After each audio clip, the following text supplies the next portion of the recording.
নবী যদি জবান দিয়ে একবার বলে সুবহানাল্লাহ, এই বিশাল আকৃতির মিজানের পাল্লাটা আল্লাহ অর্ধেকটা আমু দ্বারা আদা হইয়া দিবে। সুবহানাল্লাহ বলে লাভ হলো। আমরা করতে চাই না তো, চাইতে যাবো আমরা চাই না। আল্লাহ আমাদেরকে বুঝদান করে না। আমি কোন আয়াতে কারিমা তেলাওয়াত করেছিলাম, জগতের মধ্যে আল্লাহ পাঠাইছেন দুর্বল করে, বান্দা একেবারে দুর্বল, হায়াতে জিন্দেগিতে মানুষ বানাইছেন ইবাদতের জন্য। ওয়া মা খালাকাতুল জিন্না ওয়াল ইনসা ইল্লা লিয়াবুদুন। রব বলেন জিন এবং ইনসান, ইনসান শব্দের অর্থ মানুষ। জিন এবং মানুষ এই দুইটা জাতিকে বানাইছে, সৃষ্টি করছে, পয়দা করছে একমাত্র উদ্দেশ্য হল ইবাদত। বলেন তার ইবাদত। ইবাদত কাকে বলে? আল্লাহর হুকুম নবীজির তরিকা অনুযায়ী চলার নাম ইবাদত।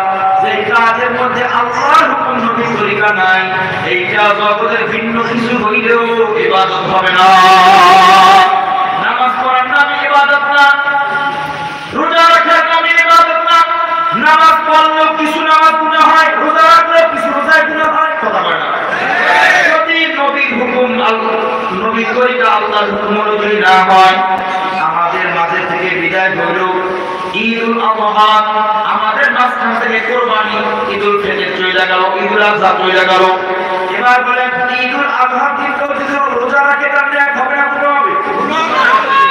তার মানে বোঝা গেল রোজা রাখছে আল্লাহর হুকুম নবীর তরিকা মাইনা রাখে নাই, এই জন্য রোজা রাখছে কিন্তু নাকি হয় নাই, পরবর্তীতে গুনাহ হইছে।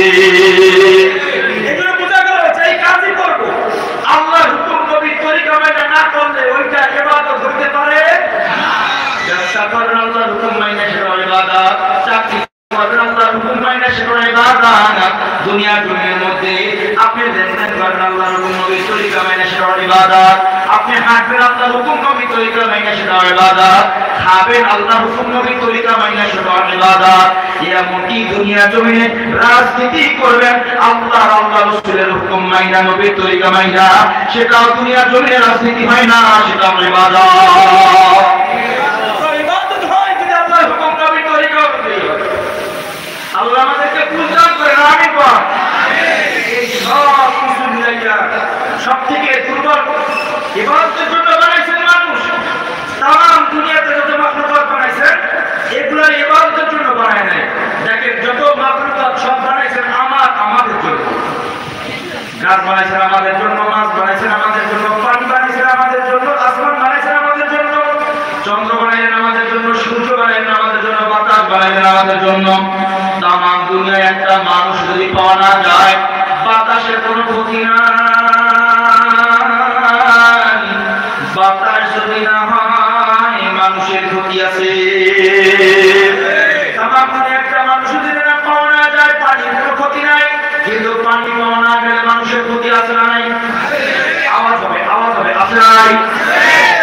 দুনিয়ার যদি একটা মানুষ পাওয়া না যায়, চন্দ্র বা সূর্যের কোনো ক্ষতি নাই, কিন্তু চন্দ্র সূর্য যদি পাওয়া না যায় মানুষের ক্ষতি আছে না নাই?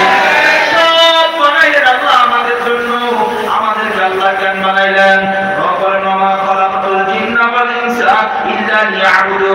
আমি জিন এবং মানুষ এই দুই জাতি বানাইলাম একমাত্র আমার ইবাদতের জন্য।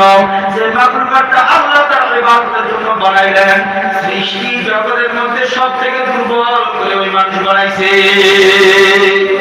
সব থেকে দুর্বল কারা? আরো জোরে কম।